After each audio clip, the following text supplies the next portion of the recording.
நம்ம சமையலறையில் சுவையான நம்ம வீட்டு ஸ்டைலில் கத்திரிக்காய் முருங்கைக்காய் புளி குழம்பு செய்வது எப்படி என்பதை பார்க்க போகிறோம். நெஞ்சில் நச்சுன்னு தூக்கி பார்க்கும் மாதிரி புளிச்ச சுவை சட்டி எங்கே போனாலும் கூடவே கொண்டு போகிற மாதிரி இருக்குங்க. வீடியோவை ஸ்கிப் பண்ணாமல் கடைசி வரைக்கும் பாருங்கள். ருசியும் டிப்ஸும் எல்லாமே இருக்குதுங்க. வாங்க வீடியோக்குள்ளே போகலாம்.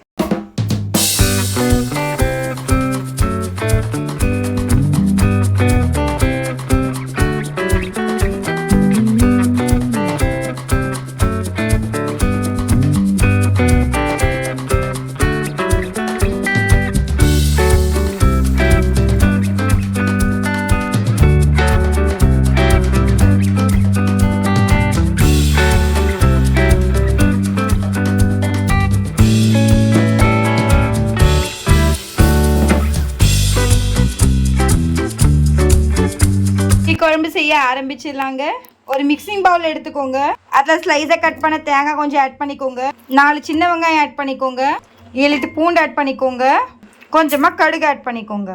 கொஞ்சமாக சோம்பு ஆட் பண்ணிக்கோங்க. என்னடா கடுகு சோம்பு ஆட் பண்ணுறாங்க அப்படின்னு நினைக்கிறீங்களா?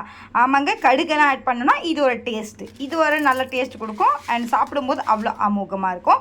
இப்போ இந்த ஸ்டேஜில் நம்ம கொஞ்சமாக தண்ணி ஆட் பண்ணிக்கலாம். தண்ணி ஆட் பண்ணிவிட்டு நம்ம ஃபைன் பேஸ்ட்டாக அரைச்சிடலாங்க. நல்லா ஃபைன் பேஸ்ட்டை நம்ம இந்த மாதிரி அரைச்சிட்டோம். இப்போ நம்ம கத்திரிக்காய் முருங்கைக்காய் புளிக்குழம்பு செய்ய ஆரம்பிச்சிடலாங்க. ஒரு பாத்திரம் வச்சுக்கோங்க. அதில் கொஞ்சமாக எண்ணெய் விட்டுக்கோங்க. உங்களுக்கு தேவையான அளவில் எண்ணெய் காஞ்சதுமே கொஞ்சமாக கடுகு ஆட் பண்ணிக்கோங்க. எண்ணெய் காஞ்சதுமே கொஞ்சமாக பூண்டு ஆட் பண்ணிக்கோங்க. கடுகும் பூண்டு நல்லா கொஞ்சம் ஃப்ரை ஆகிடுச்சுங்க. அடுத்து நம்ம கொஞ்சமாக சோம்பு ஆட் பண்ணிக்கலாம். சின்ன வெங்காயம் ஆட் பண்ணிக்கலாங்க. ரொம்ப பெருசாக இருந்துச்சுன்னா கொஞ்சம் அப்படியே ஸ்லைஸாக கட் பண்ணி போட்டுருங்க. ஒரு மீடியம் லெவலில் இருந்துச்சுன்னா இந்த மாதிரி முழுசாக போட்டிங்கன்னா டேஸ்ட் ரொம்ப நல்லாயிருக்கும். நம்ம பூண்டும் ஓரளவுக்கு செவந்துருச்சு. இப்போ நம்ம கொஞ்சமாக ஒரு கொத்து கருவேப்பிலை ஆட் பண்ணிக்கலாம். கொஞ்சமாக காஷ்மீரி மிளகாய் தூள் ஆட் பண்ணிக்கலாங்க. காஷ்மீரி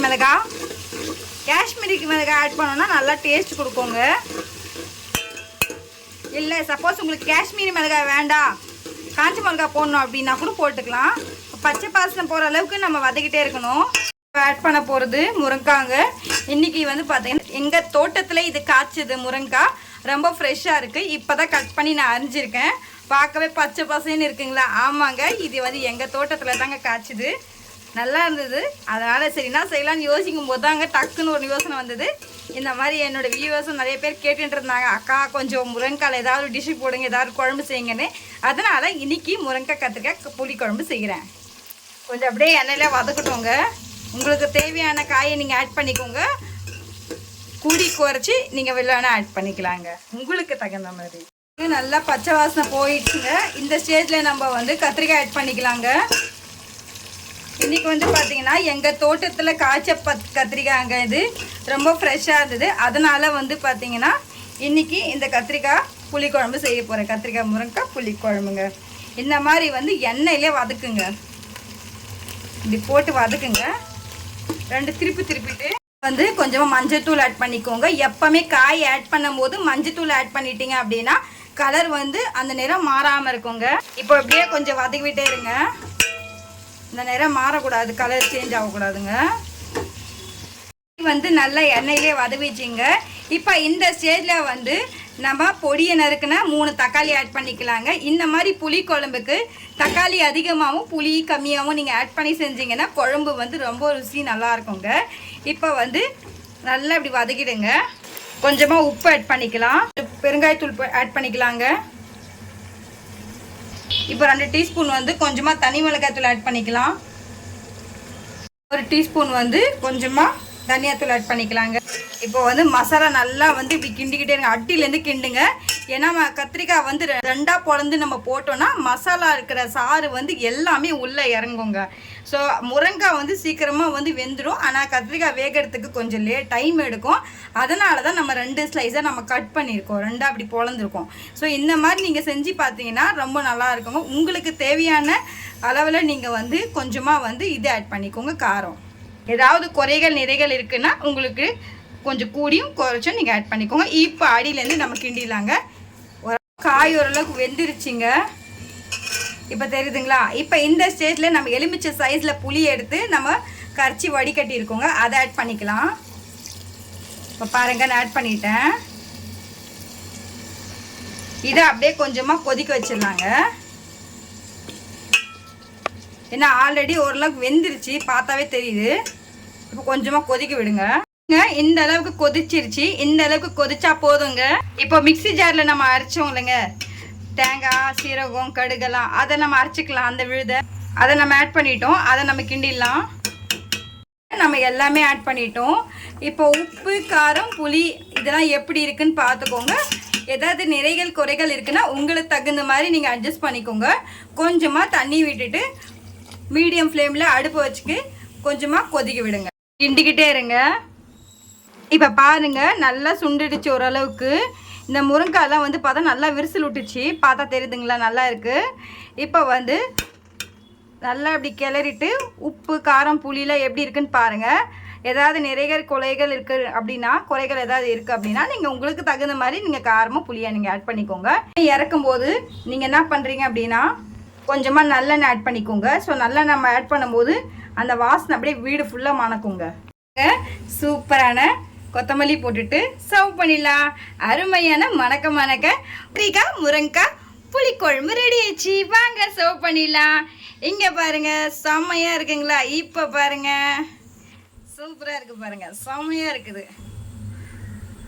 டேஸ்ட்டு. வாங்க சர்வ் பண்ணிடலாங்க. இப்போ பாருங்க சுட சுட சாதங்க. பாருங்க ஆவி பறக்க சாதங்க. சூப்பராக மணக்க ஒரு சூப்பரான அருமையான ஒரு சாதம். அது கூட வந்து பார்த்திங்கன்னா நம்ம செஞ்ச அது கூடவே ஒரு கத்திரிக்காய் முருங்கைக்காய் புளிக்குழம்புங்க. ரொம்பவே சுவையானது. நம்ம வீட்டு ட்ரெடிஷ்னல் டேஸ்ட்டுங்க இது. வீட்டில் ஒரு தடவை செஞ்சு பாருங்கள். சாதத்துக்கு பக்காவாக ஒரு சைட் டிஷ் நம்ம வந்து ஒரு வத்தல் வைக்க போகிறாங்க இதில். அதுவும் வந்து பார்த்தீங்கன்னா வீட்டில் வந்து நம்ம ரெடி பண்ண வத்தலுங்க. அதுக்கு ஒரு பக்காவாக ஒரு சைட் டிஷ்னா அது வந்து வீட்டில் நம்ம வந்து வெயிலில் காய வச்ச வத்தலுங்க. அது ஹோம்மேட் வத்தல். இந்த வீடியோ ரெசிபி நான் கண்டிப்பாக போடுவேன். அதுவும் நீங்கள் பாருங்கள் எப்படி போட்டிருக்கேன்னு சொல்லிட்டு. பாருங்கள் செம்ம சூப்பராக இருக்குது. இது தாங்க நம்ம அம்மாவின் கைப்பக்குவங்க. இந்த முருங்கைக்காவும் இந்த கத்திரிக்காவும் சேரும்போது ருசி வரும் பாருங்க. நம்பிட்டு ருசிங்க. அதுவும் நம்ம வந்து நம்ம வீட்டில் மாடி தோட்டத்தில் வந்து இது வந்து நான் பறித்து செஞ்சது. அவ்வளோ டேஸ்ட்டாக இருக்குதுங்க. என்னுடைய ரெசிபி கண்டிப்பாக உங்களுக்கு பிடிச்சிருந்தா ஒரு தடவை லைக்கை போட்டுட்டு ஒரு ஷேரும் பண்ணுங்களேன். ஒரு தடவை கண்டிப்பாக இந்த ரெசிபியை ப்ளீஸுங்க கொஞ்சம் ஷேர் பண்ணுங்கள். அது மட்டும் இல்லைங்க, லைக் பண்ணுங்கள். அப்போ தான் நான் போடுற வீடியோஸ் உங்களுக்கு உடனே வரும். ஏன்னா வந்து பார்த்திங்கன்னா ஃபுல் வீடியோவாக பாருங்கள் நான் என்னென்ன இன்க்ரீடியன்ஸ் ஆட் பண்ணியிருக்கோன்னு சொல்லிட்டு. அப்போ தான் நீங்கள் வந்து அளவு எல்லாமே வந்து கம்மியாகவும் ஆட் பண்ணக்கூடாது, அதிகமாகவும் ஆட் பண்ணக்கூடாது. எல்லாமே நீங்கள் மீடியமாக தாங்க ஆட் பண்ணணும். நீங்கள் மசாலா வந்து ஆட் பண்ணும்போது கொஞ்சம் பக்காவாக ஆட் பண்ணணுங்க. நான் கொஞ்சம் செய்யும் போது ஒரு லவ்வோடவும் ஒரு அன்போடவும் செஞ்சிங்கன்னா குழம்பு வந்து பார்த்திங்கன்னா பக்கத்து வீட்டுக்காரங்க கூட எட்டி பார்ப்பாங்க என்ன குழம்பு செஞ்சீங்கன்னு சொல்லிட்டு. இப்போ பாருங்கள் உங்கள் முன்னாடி நான் டேஸ்ட் பண்ணி காட்டுறேன். பாருங்கள் சுட சுட சாதமும் பக்காவாக இருக்குதுங்க. சாதத்துக்கு சூப்பரான ஒரு புளிக்குழம்பு ரெடிங்க. இந்த புளிக்குழம்பு செய்யும்போது புளி கொஞ்சம் கம்மியாகவும் தக்காளி கொஞ்சம் தூக்கலாக ஆட் பண்ணிங்கன்னா அந்த வரும் பாருங்க ருசி. இது இன்றைக்கி சாப்பிட்றதோட நாளைக்கு சாப்பிட்டிங்கன்னா வேறு லெவலில் இருக்குங்க டேஸ்ட்டு. சாதத்துக்கு சூப்பரான ஒரு பக்காவான ஒரு சைட் டிஷ் பாருங்கள். எடுத்து வேலை வைக்கிறேன். வத்தலுங்க. வாசனை அள்ளுதுங்க. இப்போவே அப்படியே சாப்பிட்ணும் போல் இருக்குது. அம்புட்டு ருசிங்க இது. இப்போவே நீங்கள் பார்க்குறீங்க, பார்த்த உடனே செய்யுங்க. ஏன்னா வந்து ஃப்ரெஷ்ஷாக வந்து ஒரு கத்திரிக்காயை வாங்கிக்கோங்க. வாங்கி இந்த மாதிரி செஞ்சிங்கன்னா நல்லாயிருக்கும். இந்த மழைக்கு ஏற்ற ஒரு அழகான ஒரு குழம்புங்க. இந்த வீடியோவை சப்போஸ் பிடிச்சிருந்தா லைக் பண்ணுங்கள், ஷேர் பண்ணுங்கள். அது மட்டும் இல்லைங்க, ட்ரெண்டிங் சமையலுக்கு ஒரு பெல் ஐக்கானை கிளிக் பண்ண மறந்துடாதீங்க. என்னுடைய வீடியோ ரெசிபி பார்த்ததுக்கு ரொம்ப ரொம்ப நன்றி. இதே மாதிரி நாளைக்கு ஒரு ஈஸியான ரெசிபியில் சந்திக்கும் வரை இப்போ உங்களோட அலமையில் விடைபெறுவது. டேக் கேர், பாய் பாய்.